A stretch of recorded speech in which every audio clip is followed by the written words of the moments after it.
14h30, 15h30, l'heure du crime sur RTL. Jean-Alphonse Richard. Rockefeller avec un accent français. Et si on connaît juste un peu l'histoire, bon, c'était une impossibilité. Donc, je pense que ces gens-là, il n'y a pas un moment où ils pouvaient penser que je sois la descendance de Rockefeller.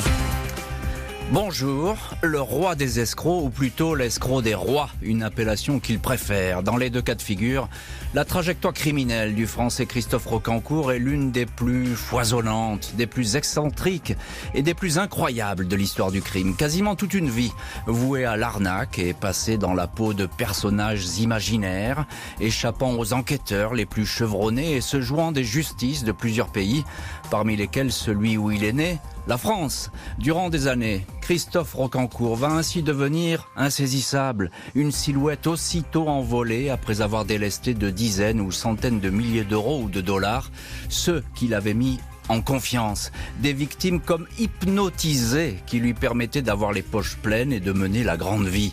Comment Christophe Rocancourt a-t-il réussi pendant si longtemps à escroquer la terre entière? Comment a-t-il glissé sans cesse entre les mailles des filets qui se refermaient sur lui? En a-t-il fini avec la justice ou est-il incorrigible? Autant de questions que nous allons aborder aujourd'hui avec nos invités. 14h30, 15h30, l'heure du crime sur RTL. Aujourd'hui, dans l'heure du crime, la trajectoire romanesque du roi des escrocs, Christophe Rocancourt. C'est aux États-Unis qu'il va gagner à l'été 2000 ses galons d'arnaqueur hors normes.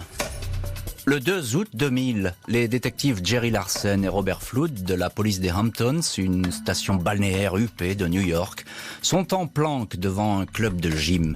Ils guettent la sortie d'un jeune homme qui porte un nom prestigieux, un certain Christopher Rockefeller, issu de la branche française de cette famille d'industriels, l'une des plus riches au monde. Le descendant Rockefeller est soupçonné d'avoir emprunté 14 000 $ à une masseuse, avec promesse de faire fructifier par 3 cette somme. Mais Corinne Heiltink n'a jamais vu la couleur de cet argent. Elle a déposé plainte en décrivant aux policiers un drôle de financier.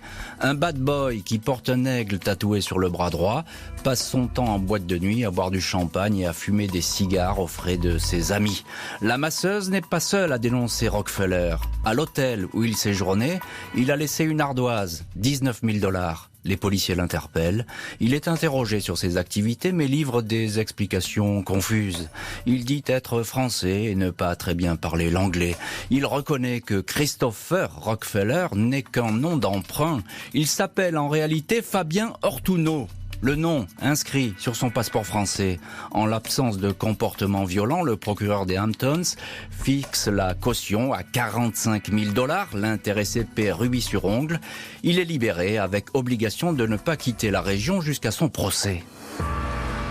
2 ou 3 jours après sa libération sous caution, les empreintes du dénommé Rockefeller Orduno livrent une toute autre identité, celle d'un dénommé Christophe Rocancourt, un Français âgé de 33 ans, né le 16 juillet 1967 à Honfleur, en Normandie.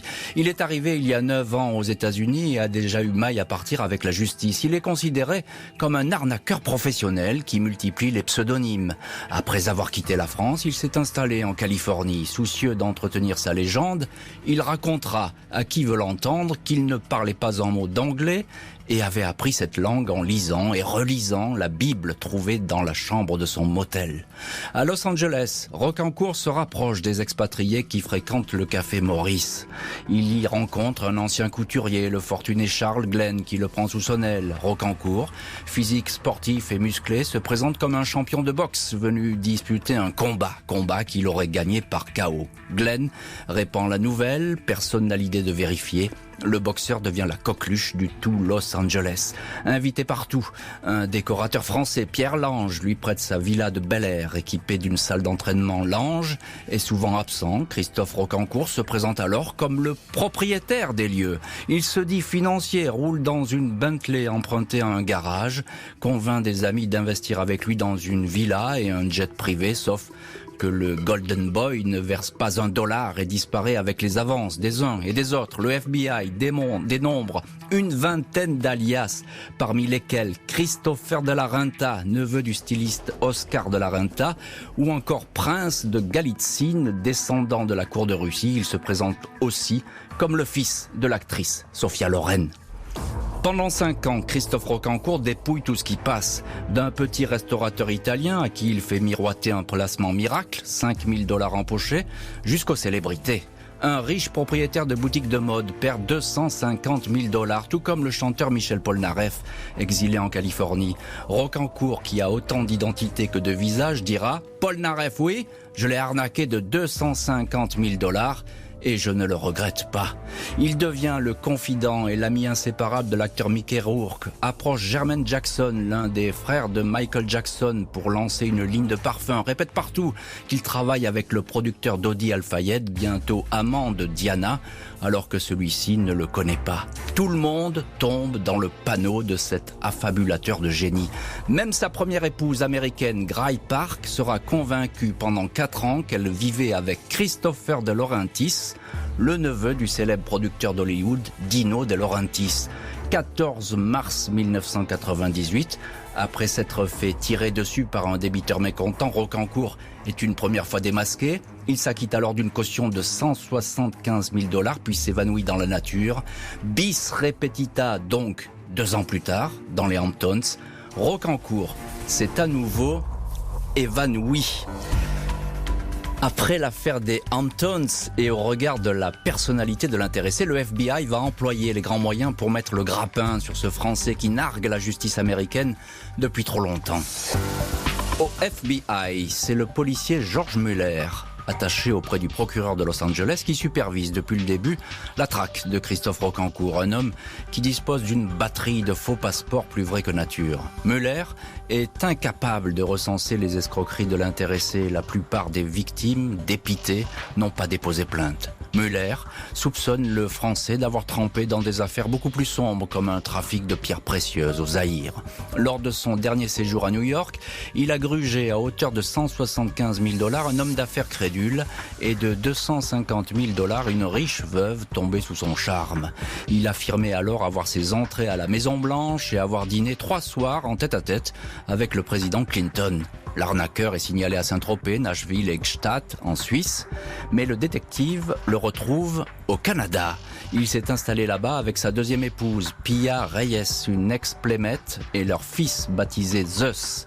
Rocancourt a jeté ici son dévolu sur un riche couple, Robert et Norma Baldock, à qui il a fait miroiter un fabuleux contrat. Les Baldock l'hébergent, tout frais payé, dans un vaste chalet près de Vancouver, jusqu'à ce que le couple découvre le poteau rose et avertissent les autorisés après avoir perdu 100 000 $.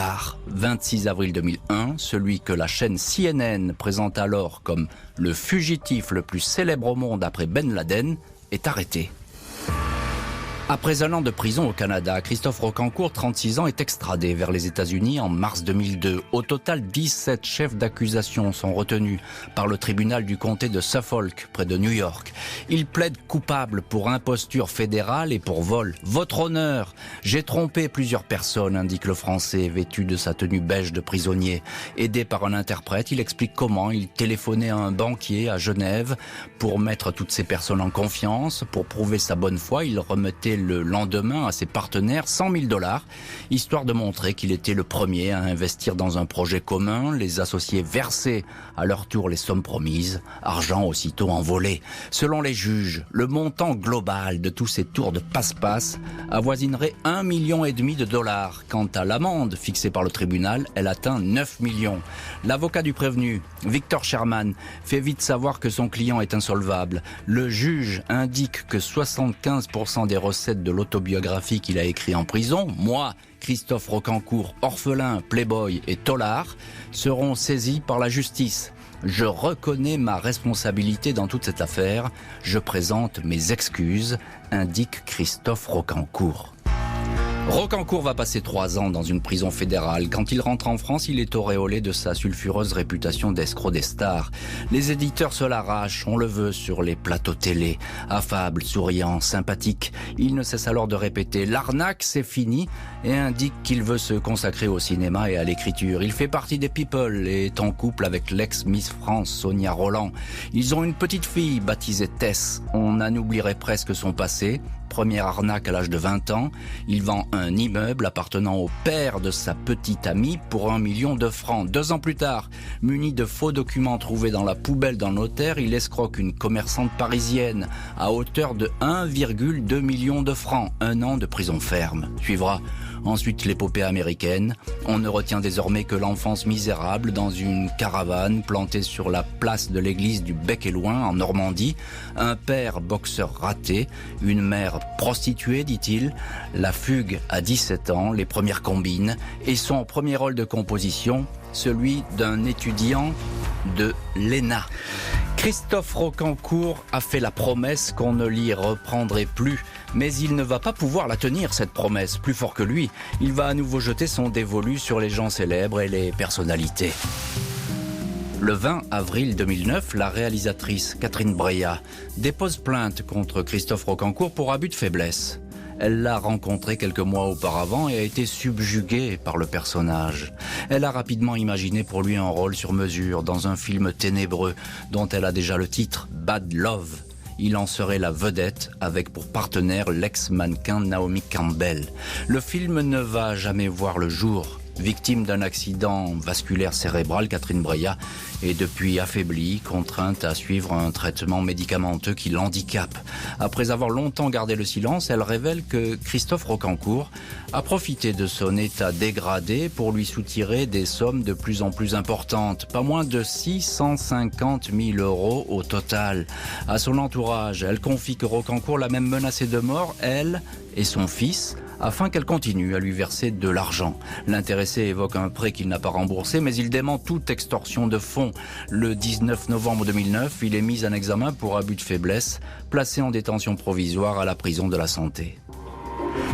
Vendredi 17 février 2012, 3 ans après sa mise en examen, Christophe Rocancourt comparaît devant le tribunal correctionnel de Paris. Catherine Breillat, 63 ans, s'appuyant sur une canne, est présente à l'audience. Celui qu'on surnomme parfois Arsène Lupin lui tient tête. Il dément tout abus de faiblesse. Ça n'existe pas, dit-il, et qualifie toute cette histoire de belle farce.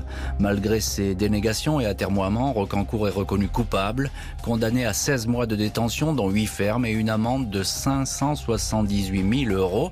Je rembourserai, dit-il, à hauteur de 20 € par mois pendant 2000 ans.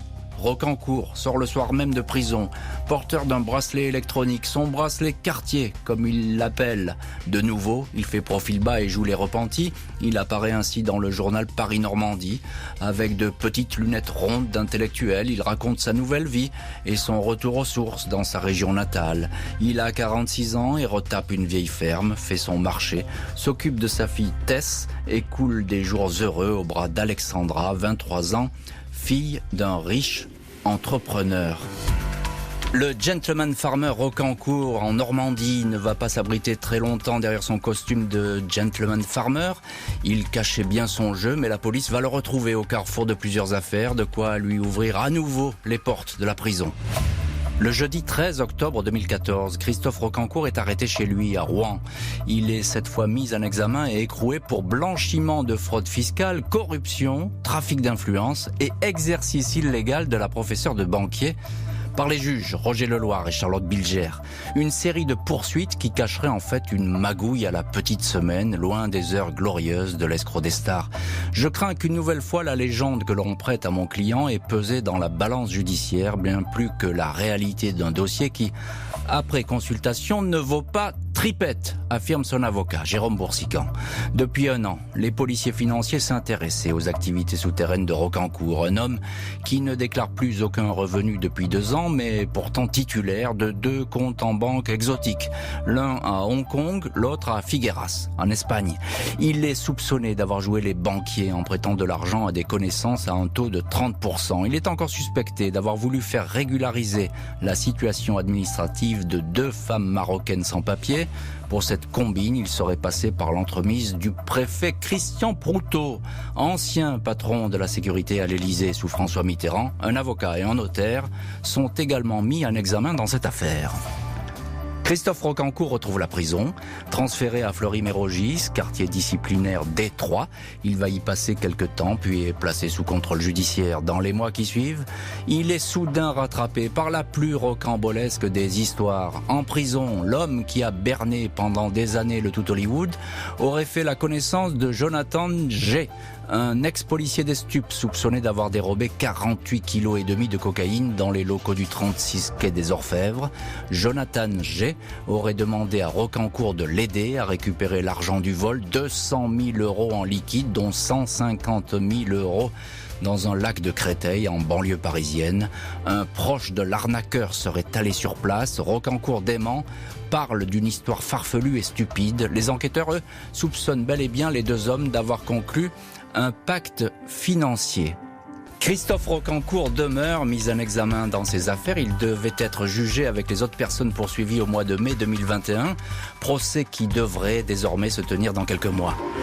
Au cours du premier semestre 2022, le tribunal correctionnel de Paris examinera les 2 dernières affaires impliquant Christophe Rocancourt, 2 dossiers que les juges souhaitent examiner. Tout d'abord, le dossier de corruption pour obtenir la régularisation de 2 jeunes femmes marocaines et l'exercice de la profession de banquier. Ensuite, un dossier de trafic d'influence au quai des Orfèvres. Christophe Rocancourt, fidèle à sa réputation, ne semble pas craindre une éventuelle prochaine condamnation. Une nouvelle fois, il est retourné vivre en Normandie, au Bec et Loing, là où il passait son enfance, revendiquant n'avoir non pas vécu un film, mais d'avoir tourné lui-même le film de sa propre vie, une vie d'aventurier. L'heure du crime, présenté par Jean-Alphonse Richard sur RTL.